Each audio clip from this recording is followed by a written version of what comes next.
The biggest advisor pain point that we are aware of, I'm sure there are many advisor pain points that we're not aware of, but the biggest one that we are aware of is getting access to venture capital and alternatives in general.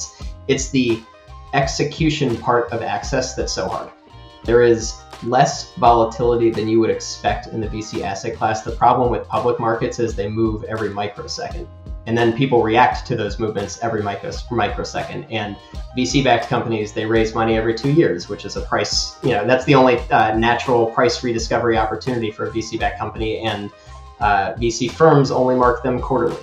And so I actually think that there's both less perceived volatility on the basis of quarterly marks and every 2-year repricing, and also less total volatility because people are not reacting to the daily movements of prices up and down. Our bias is essentially that index fund investing is a better thing to do categorically than picking individual managers and hoping that they do well, or even picking individual venture-backed companies and hoping that they do well. And that's just us taking learnings from the public markets and expecting them to translate relatively well to the private markets.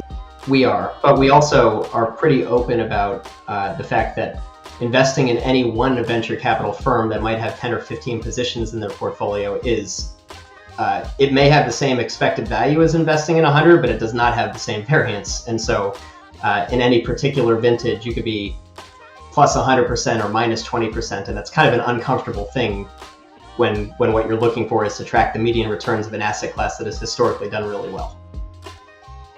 I see a slow, early in the exponential curve, and ultimately strong trend towards significantly more liquidity offered to employees at startups. It's going to end up being a recruiting tool for the smartest companies to enact liquidity programs first.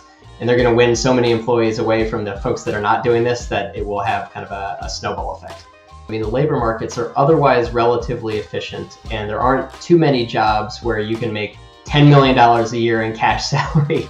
And so working in a startup and potentially being on that rocket ship is one of the ways to build serious wealth.